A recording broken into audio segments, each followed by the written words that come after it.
And the imposter syndrome will stop people from writing books, from, asking somebody out on a date, starting a business, and especially when it comes to getting on camera or getting on the microphone and creating a podcast, and just talking to people. And it doesn't matter, like, whatever their success, they could have graduated, had a master's degree, be very successful already in business, and still that imposter syndrome will creep up.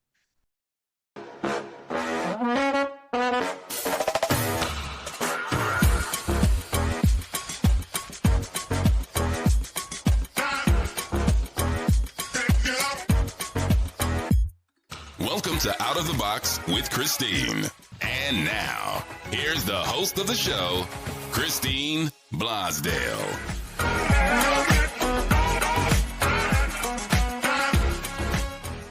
Welcome back to Out of the Box with Christine. I am your host, Christine Blosdale, your expert authority business coach.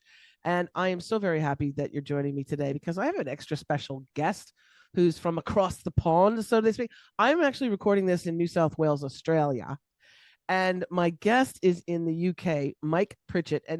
And I'll tell you, Mike, I rarely get to speak to people. I rarely get to speak to people in the UK because of our time zone differences. So I feel that this is a pleasure and an honor to have you on Out of the Box with Christine. Welcome to the show. Thank you so much for having me. Excuse the voice. It is early in the morning here, but yes, you've got an Aussie across the pond in the UK. I was wondering when you booked this, I said, why is it so late in the day? Why is it so late in the day? And then now I understand. This is intercontinental content is what we're talking about, folks. My guest again is Mike Pritchett, and Mike has had such an interesting career and is someone who I wanted to have on the show because Mike understands the power of media and media content. And I wanted to drive this home to my audience because that's my mantra. Video is king. And if you can't do video, do audio. And if you can't do audio, write a book, do something, get the content out there. And Mike has come from an interesting background. He's created multi-million-dollar companies and was the chief production officer at a little place called Shootsta. He's also the host of the podcast Failure to Launch. And I'll put that in the show notes, a link to that, because you got to catch it. It's a great show. And he has some really fascinating guests. So, Mike, tell us a little bit about, you started off with Trapdoor Productions and media content, video content, creating. This was your baby, right? This was the first big company that you started? Yeah, absolutely. And it's funny you say that I understand the power of media, and you certainly think I should. I've been in it 20 plus years, but in a self-deprecating way, I'd like to admit that it's only the last 6 months that I've realized the power of media for myself as a founder. For the last 20 years, I've been producing videos for the world's largest brands, and I've been obsessed with their brands and their videos. So my first company I started 20 years ago, still have it today in Sydney and in the UK, called Trapdoor Productions. And Trapdoor was always about creating high-end content, TVCs, commercials, et cetera, But now, I guess 11, 12 years ago, one of my clients came to me and said, look, thanks for the big budget TV commercial. Now we need to film the CEO, the CFO, the CTO, the HR manager, the manager's sub-manager, the EA, the receptionist. It just went on and on and on. And as a professional in the industry, piece-to-camera interviews are kind of the black sheep of the family. You really don't want to go and do them, but you'll go and do them. And at the time, they cost about $7,000 to film. And she said, look, it's just too expensive. Our budgets are staying flat and our need for videos going. Our budget is $7,000 for all 55 people. Exactly. And so it was funny, actually. I got quoted in the media back then for, I've learned what not to say to journalists these days, but I got quoted for saying it took me 3 months to get my head out of my own ass, right? Because it did. That's the reality. I took this comment of we need more videos, less budget. And I thought she was just trying to get a bargain. And something that she said stuck in my head, which was, if we need this, then so do many other companies, right? So I took that to heart, and I sat down and came up with a model to help large companies create more content at scale. And the model was quite simple. It was, how do we train their team how to shoot content, provide them with a custom-built camera kit and resources to shoot their own content, and then we do the post-production in 24 hours. Nice. Right? Simple model. Right. Back then, back then revolutionary. Now everyone does it. There's plenty of different companies that can do that content. Back then it was absolutely revolutionary. So we took a model and I scaled that out from Australia. We were pretty much bootstrapped Australia out to 7 different countries and built it up to, in the end, 20 million ARR as a business with 400 of the world's largest brands. We had tens of thousands of users on it, and we were doing about 1,500 videos per month. So it was a huge factory of content going out. I left Trapdoor Productions on autopilot, and fortunately it went really well. It kept going, kept creating great content, more of the high-end sort of content. And since I've come out the other side, I'm now really obsessed with helping other founders work on their personal brand through podcasts and videos through Trapdoor Productions, because there is nothing more powerful than building a large brand, exiting out the other side, and then sitting there and saying, what now? What have I got? It's right. I kid you not, I sat here at this desk and I said, it's me, myself, and ChatGPT. So right. I literally wrote into ChatGPT, here's my LinkedIn profile. Now you know me. What should I do next? Right. And I had nothing. It did not say create a podcast. No, it literally said, based on your background and what you've done, why don't you go out there and create a personal brand around entrepreneurship and coaching and business, all this sort of stuff. It literally told me all of what we're talking about. Yeah. I thought it's pretty smart. In fact, a hilarious story. Yesterday, I put a question into ChatGPT about it was actually Perplexity, to be honest, which I love. If anyone doesn't use Perplexity, jump on it. Oh, please. I don't even know who that old bitch ChatGPT is. I don't. Perplexity, for those who don't know, is like the more sophisticated sort of older gay uncle of ChatGPT. Really? What a great way to put it. I love Perplexity. Yeah. Okay. Yeah. So Perplexity, the best way I've ever, somebody told me this slogan and I said, okay, I'm in. They said, if Google's a search engine, Perplexity is an answer engine. And that's what I use it for every day. Yep. But anyway, I had a hilarious little virtuous circle that I found quite fun. I wrote into it a question around sales and marketing and everything else. And one of my business coaches, I know, Dan Martell, he's a friend of mine, and he often says, what are you pretending not to know? And if I'm honest, I was typing a question in that I knew the answer to, I should know the answer to, but I was just typing in there for some reassurance, I guess. Right, and it came up, and number 3 was around starting a podcast for your own personal brand and all this sort of stuff. And it had the little source, as you know, it has the number there. So I clicked on the source and it came up with this CMO podcast. I know the CMO podcast. What's that? So I clicked on it, and it's a podcast in Singapore with this very well-known presenter in Singapore. And I clicked on the episode. The episode it was resourcing was me. No. and I literally sat there and said, did I just get redirected back to my own podcast that I recorded 5 years ago in Singapore? Wow. It was a light bulb moment where I thought, oh, shut up. You know what you're doing. Just get back on with it and stop asking Perplexity what, for reassurance. Right. For reassurance. But anyway, we all need reassurance. So back to podcast, back to personal brand. I built Shootster up. I built Trapdoor up. We still create podcasts for the likes of Warner Brothers Discovery. We create a lot of content, but the old painted house is never painted. I never looked after my own personal brand. I never put my own content out. My Instagram was private. My Facebook was private. My LinkedIn was flailing along, and I'd post in there once a month about something random. And then I realized, okay, maybe there's something in all of this stuff that I keep spruiking for the last 20 years. I'm going to go out there and create a podcast. So created a podcast and created a lot of content off the back of that. And now I'm obsessed with helping other founders do the same, because it's been amazing for me. And it's not so much about, hey, now I'm some, major influencer. People will still go to my Instagram and go, we have had no success. There's no numbers there. But the success I've had out of the network I do have has been incredible. Yeah. And it's not about that. Like you said, it's not about, if you're a true creator, which I feel that you are, it's about the creative inside of you, and it's about what you can create. And it's not about you. That's one reason why, like, I had 20 plus years in Los Angeles at a radio, in a radio business. And it was because I didn't have an ego. It was never about me. It was about the audience and what they're getting.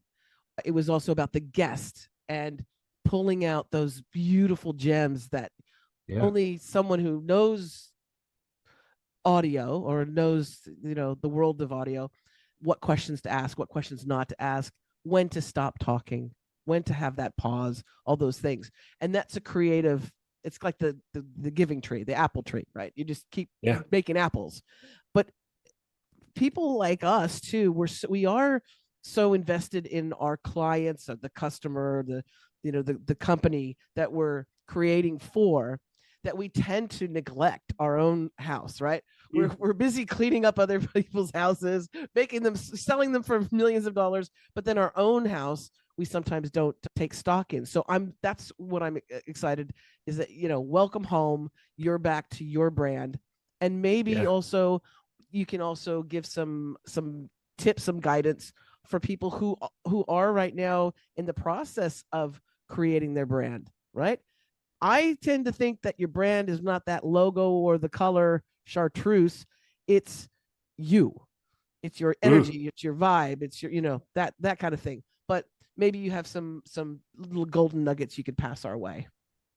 Oh, absolutely. Yes, okay. There's a thing in what you wear and how you look, and your brand is very distinct. And if you turned up without those headphones on, you would look different, right? So there is a level to branding. And I for wear me, black. And I wear black. And you wear black, and you've got a white background, which is of Darth there Vader. we go. Nice. It's because of Darth Vader. That's blame it on Darth. I love it. Yeah. Love it. And that's a brand, and that's great. But as you say, it's not everything. If you turned up and you were wearing that and looked like that and had that background, and it's great because you've got contrast between your background. The reason I wear a white t-shirt is I've got a dark background. It's not necessarily because I can't pull up any character to show you why I'm wearing white, but it's simply about contrast to the background. So simple things like that for me are important. I think quality is important. I think shooting content that sounds great, most importantly. And I noticed when I joined your podcast, it was, message, please bring a rock solid mic. I was like, I like this, I'm on. Otherwise, my joke around that is that if you don't look after the basics of quality, it's like turning up to a nice boardroom meeting in your pajamas, right? Exactly. You're just not going to do it, right? You're not going to hand over a business card that's got, 100 GSM. You're just going to actually make an effort and put the effort into a nice business card. Not that any of us have those anymore. But on a branding level, as you say, it's all about the passion and the energy that you bring. And I think on a return on investment level as well, when founders look at any activity that they're going to take on, they've got to look at what is the opportunity cost, right? If I go and sink a bunch of hours into this, I'm not sinking a bunch of hours into something else. So the right thing to do is weigh it up and say, is it going to get me the same ROI? Right. Mm-hmm. So my first question to that is, what is your goal with a podcast? Right. Mm-hmm. You and I are creative. We could sit here all day long, pulling out the gems from guests and really loving the emotional stories that we were able to create and the beautiful piece of work that we put out the other side. Some founders, accountants, lawyers, they don't care about that. They're sitting there going, that's fluffy stuff I don't want to know. Right. So why would an accountant or a lawyer have a podcast? Well, the simple answer is people buy from people, and you need to have a relationship with a person for them to buy from you. Now, I've got an opportunity here. Okay, so let's just say I run a boutique law firm here in London, and I want to get in touch with a particular company, the founder, CEO of that company, to win their business. Hi, Mr. or Mrs. Sorry, I know where you're going with this. Yeah, well, you've got an option. Hi, Mr. or Mrs. prospective client. Would you like to buy my business? No, thank you. Boom. Okay. Hi, Mr. or Mrs. prospective client. I've got free tickets to the football. Would you like to go? No, this is weird. Who are you? Bye. Or I have my producer or myself call them and say, or message, email and say, hi, we're really interested in your expertise. Would you like to join our boutique podcast? It's a set series that we're running 10 episodes on around this particular topic. Ooh, yes, I would. Right? 9 times out of 10, the answer is yes, I would. And then what are you doing? You're not sitting there at the football trying to schmooze them or having a sales call trying to sell them.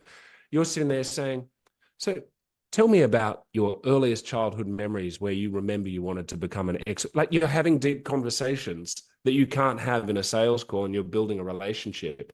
At the end of that call, perfect, take them out for a drink.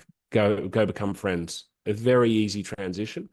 So on a selfish business level, but it's not selfish. As entrepreneurs, we need to sell. We need to build our businesses. Podcasts are powerful at getting you in front of the people that you want to meet. Oh, absolutely. Absolutely. It's about you know, it is a brilliant idea too, that getting those people that you want from the radio days to even the podcast days, the people that I admire, right? Those are the ones that I'm going to go after.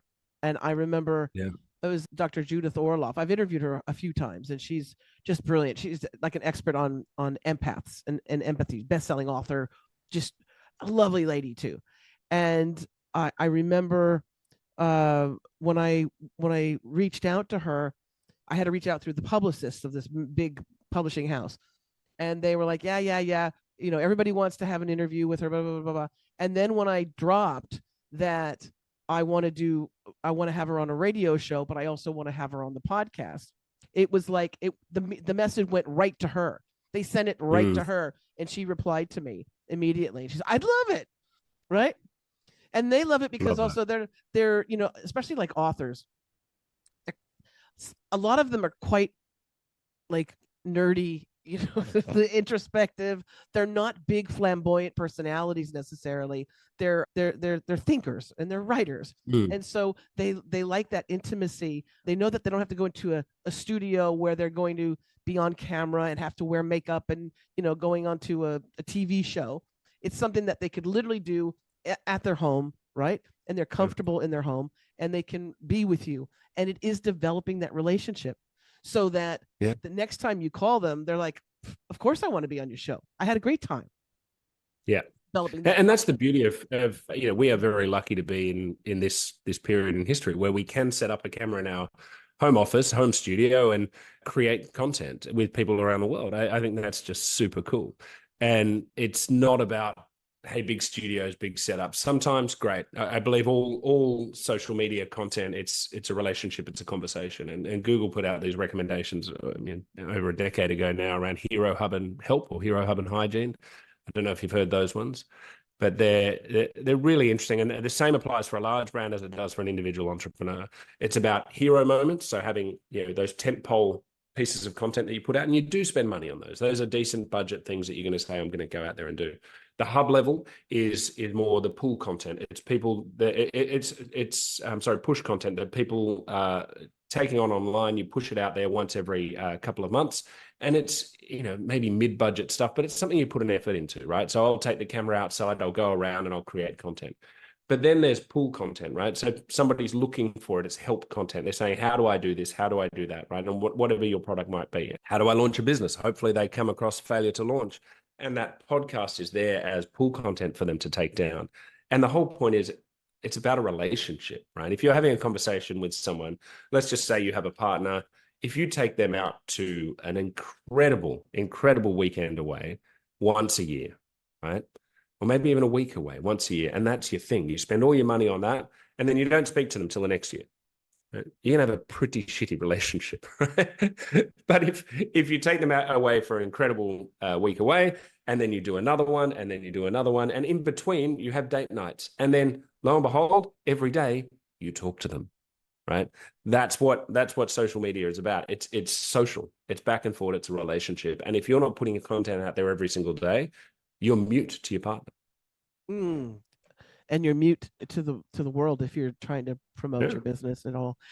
Let's talk too about because one of my things, why I tell my clients, and it doesn't matter if they're some of them are writers. I have a private investigator. I've got coaches. I've got all kinds of different people. But I tell them the value of creating a podcast. And when I say podcast, Mike knows that I'm talking about a podcast, a video, the video version. Podcast just feels like it's something from the 90s. I think all podcasts should just be video now. Yes. So we'll call it vlogcast or vodcast or whatever we want to call it. But the reason why I say it's so valuable is because it is probably it is the most inexpensive marketing things you can do. Because remember back in the day, to put an ad out, even on radio, but an ad in the television or print, it cost a fortune. It cost a fortune. And you barely get results, let's be honest. And the radio and the stats from radio, people ain't listening to radio no more. Because that was programming that was delivered to you. You had to like it, right? It's a 4 o'clock in the afternoon, and this show. I don't really like this person, but so you would do the, switching through the dial. We've had this revolution in the last few years where we get to pick the content that we want. Now, there's different genres. There's people that are into true crime. They love it. Women into true crime. I don't understand that, but they really love true crime, murder mysteries, right? Me, I like, motivational. I like shows like I like stuff that like gets me excited about creating and being in business. I like that kind of stuff. And then I like some woo-woo stuff, I like some spiritual, woo-woo. But we're able to get the programming that we want as opposed to being fed programming, whatever's on your nightly news, television. Yeah. TV ratings are down, radio is down, podcasts are up, audiobooks are up. People are choosing. Which is great, because now it means you've got to actually create content that's valuable, not just content that is content. Like ads are being forced down your throat. Now, if you want to get a message across, you need to add value. You need to have a message that's actually useful, that somebody can actually share around. If there's no level of virality to it, if there's nothing in this podcast that somebody listens to and says, didn't think about that. Now I've learned something and I might share that with my friend, then there's no point. And don't sell. If people will call smell 1-800 now to... people smell an infomercial a mile away. And that's probably one of the biggest hurdles when I'm training people on how to create a podcast. I say, this is for your business, but it's not your business. Does that make sense? And they go, what do you mean? And it's about building that trust factor. And if you're doing the video version of it, people are going to look in your eyes. They're going to be able to see you. They're not going to think that you're some, secret character in an dark alley with a trench coat. They're going to be able to see you and see if they like you. But if they smell a sale, they're going to run. Absolutely. Yeah. And that's what I do. I run if I smell a sale. Oh, yeah, absolutely. Absolutely. You've got to be adding value in the content that you're putting out there. And I think a lot of people as well, the old world thinking was, let's put up a firewall between us and the client. And if they want this information advice, then we're going to hide behind this. Or even maybe we'll give you a small white paper with a little bit of what we know, but we need your email address, your phone number, your firstborn child's blood type. These days, it's about just put it out there, put it all out there, put the content out there. If you're great, then put all of your information out there. If somebody gets value out of it, then whatever product or service that you're selling as a business, they're more likely to buy that than someone else's. Based on that trust factor as well. Yeah, because absolutely. They're like this person. I adore this person. I love their voice. Yeah. They can't steer me wrong. Oh, so how long have you been doing the podcast Failure to Launch? How long have you been working on that? Failure to Launch is a funny story. So this is, you actually asked what would be the first thing somebody should do when launching their podcast. And the answer I give is not going to be what you would expect me to give, right? So my first answer to do would be come up with a name. Doesn't matter if it's the name you use at the end or not, but tell all of your friends and family that you're going to do it. Yeah. Now, maybe avoid the auntie that's negative and wants to shut you down on every idea. But everyone else, just tell everyone you're going to do it, right? And in a time frame, give them a time frame that you're going to do it. Why? Because it's really embarrassing when you don't do it. And the reality is you're not going to do it. You say you're going to do it. You're not going to do it. You're going to pretend you're going to do it. You're not going to do it. You're going to have false starts to think about doing it, and then you're going to find 100 reasons not to do it. So tell everyone that you're going to do it. Become accountable to the fact that you said you were going to do it. And the reason I say that is failure to launch. The reason I came up with the term failure to launch is that I'm obsessed with helping founders launch, right? What is the psychology that stops people from getting off the couch and actually doing the thing that they're going to say they're going to do, right? So now I'm working on helping 1,000 entrepreneurs get to their first million in revenue, right? Just launch, get started, get to your first million. We have a group that will take them from the 3 to 5, 1 to 5 million up to 20 million ARR. But the goal is just get started, right? Get launched. And so that psychology on what's the mindset? Why do you say you're going to do something? And I've had hundreds and hundreds of people across my career come to me say, oh, I love that you started this business. I had that idea. Or, I was thinking of doing something, or even the best one, like, I've got this idea. What should I do? Great. Let me tell you what to do. And I tell them what to do and they don't do it. Right? So what is it in that psychology that stops us? And then 20 years later, they go, oh, I wish I started that when I was young. I'm too old now. No, you're not. You're not too old. It's never too late to start a business. My grandfather was actually the oldest working man in Australia, interviewed by 60 Minutes. Really? Post 90, still working, right? And loved it. It wasn't working because he had to. When I told him, why don't you retire? He said, retirement's for old people. Why would I? And he's over 90 years old. So that's the mentality, is how do you get launched? How do you start? And the first thing I did was tell some of my entrepreneur buddies, if you want to be on my podcast, I'm launching a podcast called Failure to Launch. And it's going to be with entrepreneurs around how they got started, why they got started, and what almost stopped them from doing so. Anyway, I remember distinctly, I was driving back from my flying school back into London, and a buddy calls me and he says, hey, just wanted to give you a heads up on something. I said, what's that? And he said, you've failed to launch Failure to Launch. And I remember distinctly, I got off the phone, you know what I did? I created content straight away. I turned my phone, my camera off, around, and I said, I just got a phone call from a buddy telling me he's realized that I've failed to launch Failure to Launch. He's called me out. I have to do it. I'm doing it. I'm going to launch Failure to Launch. And I posted that video. I literally pulled over and posted that video to social media, telling everyone that I'm now going to post Failure to Launch and that I'd just been called out for failing to launch Failure to Launch, right? So that would be my first thing that I would tell any entrepreneur, I'll call them, somebody that wants to be an entrepreneur, somebody that wants to start a podcast. Just go and tell everyone that you're doing it. And then you're accountable to do it. The steps and the mechanics on how to do it, they're simple. You train people on that. And there's great tips on how to do that. I help people produce the content to the, where we are actually on the shoot and producing it. And we do that with a lot of people, but it's not about that. It's about the mindset. It's about yes, I'm going to start, right? And stop getting obsessed with the little stuff. And getting over those obstacles in our minds. Those, a lot of times, are the things that stop, especially with a great deal of my clients are women, 40, 50 plus. Mm-hmm. A big deal is still that imposter syndrome. And the imposter syndrome will stop people from writing books, from, asking somebody out on a date, starting a business, and especially when it comes to getting on camera or getting on the microphone and creating a podcast and just talking to people. And it doesn't matter what career. There's still that, and it doesn't matter, like, whatever their success, they could have graduated, had a master's degree, be very successful already in business, and still that imposter syndrome will creep up.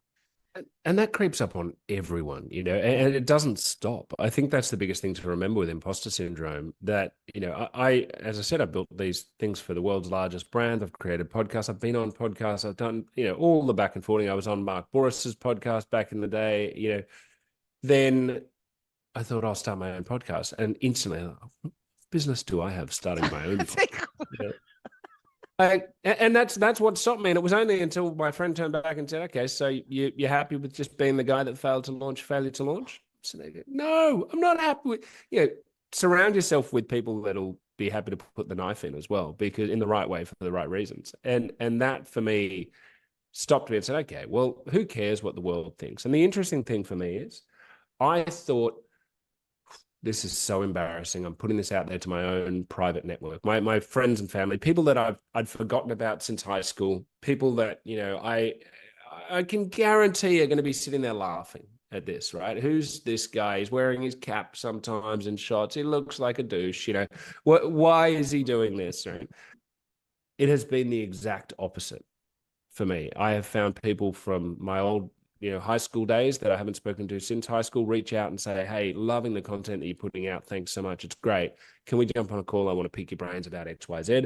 I've had billionaires, literally billionaires in my network that I worked with once 20 years ago that have reached out and said, hey, love the content that you're putting out there. It's so great. I listened to all the episodes. I'm saying, you're a billionaire, like an entrepreneur billionaire, not just like a trust fund baby. Like I'm talking, they made the money themselves. They made the money, right. They made the money, and they're sitting there reaching out to me about this. And now I'm meeting up with them in New York and doing it. Yeah, this stuff is real. And putting content out there to your network, you think that they're going to, be cynical and everything else, and some will, and that's great. Leave them behind. That's not a problem.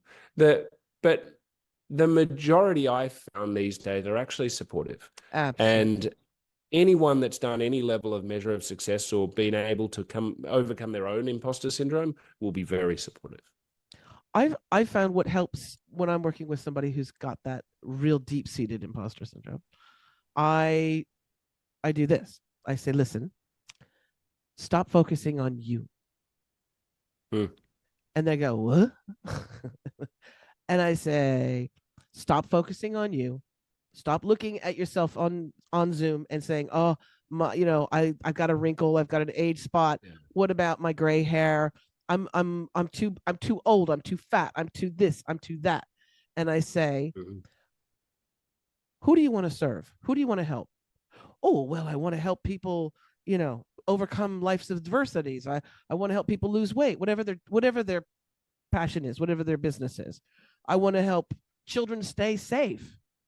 Okay, then focus on them, because by you not showing up and you not being on camera, you not doing a podcast, you are pulling away and taking away something that they need.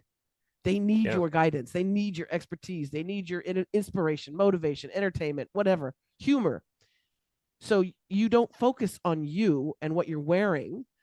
You focus on the audience that you're serving, the people that you're serving. And for some reason, when they get it and they can flip that script and they can go, oh, okay, this is for them. It is. Yeah. Because if it's all about you and it's for your ego and it's just all about you and me, my, you're going to have I love that. You're not going to have an audience either.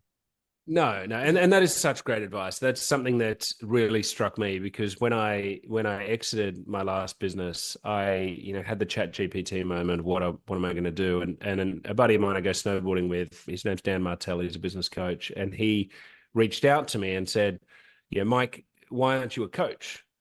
I said, because I'm not a coach. That's a ridiculous idea. I don't coach people. I don't coach entrepreneurs. And went back and forward. And then he ended up just basically saying, you're being selfish by not sharing all of the stuff that you've learned over the last 20 years with young entrepreneurs. Boom. And that sort of hit me. I went, am I being selfish not sharing this stuff? And once I started talking to people and realizing, I hate to say, but for people coming to that, how much that I've learned and that they don't know yet, right? And that's for everyone. So the comment of I'm too old, that's your superpower, right? You've been around. Yeah. You've been around long enough. And I'm 43 now, so I'm not old, but I'm not young, right? And it's a level of understanding over the last 20 plus years. I've picked up a lot of knowledge and I've made a lot of mistakes, right? And if I can go back and teach someone anything that can save them a year, 2 years, 10 years, or just a massive financial error by making mistakes I've made, well, that's me. I'm done. And if I can sit there at the little pine box at the front of the church and have 1,000 entrepreneurs say, I made my first million because of that guy's advice, well, man, I'm a happy camper. Because a true coach is a teacher, a leader and a teacher. It's not about saying, I am the guru, come to me because I have all the answers. It's, trust me, I've made these mistakes and I've spent so much stupid money on these things. You don't have to do that. Yeah, absolutely. And facilitating others to learn from others. That's my favorite thing there as well, is getting a group together and just seeing them learn from each other. And it's fun. I really enjoy it on a business level. I'm getting a lot out of it. They're getting a lot out of it. And it's a great community. I think it's something that, wind back 2 years, I would have never thought I'd be doing. If you told me, oh, you're going to be doing podcasting and business coaching and helping others create podcasts and helping people launch their business, I'd just laugh at you, even 12, 18 months ago. But after sitting, post-exit, you sit there on the beach, you have that sort of reflection time, and then you start getting so bored, you start selling beach chairs and you think, what am I going to do next? It's really a question of what value can I add rather than how can I just go launch another business? Right. What value can I add to people's lives as opposed to also how much money can I make? Yeah. And you'll find, I think one follows the other, right? Because if you actually put the the horse before the cart and do it the right way around, then the other follows. Yeah. Well, and because you have that beautiful energy too, that passion, and people can feel it. Yeah. People can smell the passion. People can smell passion.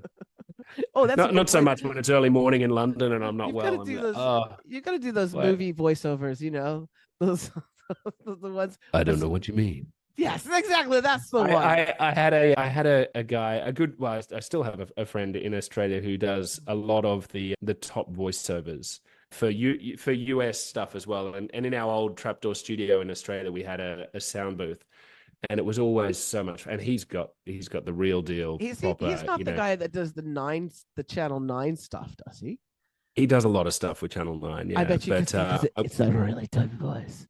Oh, it's very deep. And so for his intro video, anyway, we had him in the studio one day, and I said, do you mind doing something for me? My wife and my fiance and I are getting married. We want to send out the invite as an animation, and he's like, yeah, no worries. So he gives me the script, and he's like, once upon a time, there was Mike and Danielle. And it was this proper, anyway, it was just for an animation invite for our wedding, which is, over 10 years ago. So back then it was pretty revolutionary to send something like that. Yeah. But to get Australia's top VO artist to VO, it was good fun.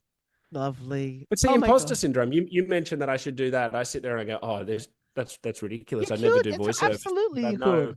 I know the best voiceover artists, so I'm sitting there going, well, no, I don't sound anywhere near them, so I wouldn't touch it. But that's imposter syndrome again, right?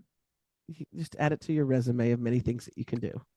And if anybody challenges you on that, you say, well, Christine Blosdale said I can, so if she said I can. I've got permission. Let's go. Oh, Mike, it's been such a pleasure talking to you. If people want to find out more about all the work that you do, where do they go? Where do they find you?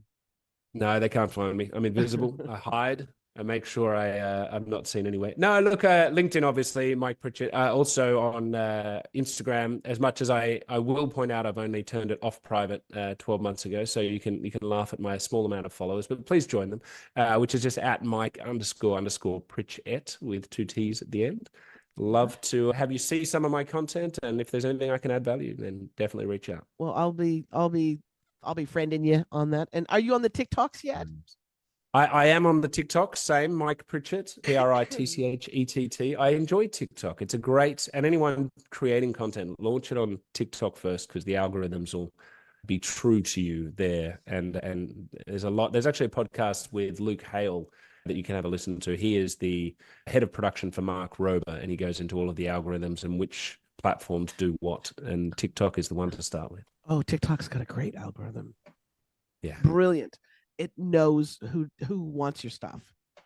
Absolutely. And it's not about your and uncles and cousins and your old high school kids that you used to go to school with. TikTok is where it's at. No, absolutely. And it will actually be true to just what is that content and who wants it, as opposed to who are you and how many followers do you already have. So if you're starting from zero, as I was with TikTok, it's a great place to test everything. Beauty. All right. From your lips to our listeners' ears. My guest today has been Mike Pritchett, and you can find out more information. Go check him out on LinkedIn, on Instagram, on the TikToks, wherever you can find him, and just make sure you friend him, follow him, and get more golden nuggets like we had today. If you like today's show and you want to share it with others, please do that. You can share it. Of course, this is on all the major podcast platforms, Spotify, Apple Podcasts, but of course also we're on YouTube, and so you can share the video. Some people like video, some people like audio. Send it to a lot of different people, and you can share it easily. The YouTube video, you can share it easily on your social media, and people like to click on it because it's an image, it's a picture. So if you want to share that, that would be great. If you want more information about the work that I do, you can go to christineblosdale.com. And as I always say at the end of these shows, remember to think outside that damn box. Bye for now.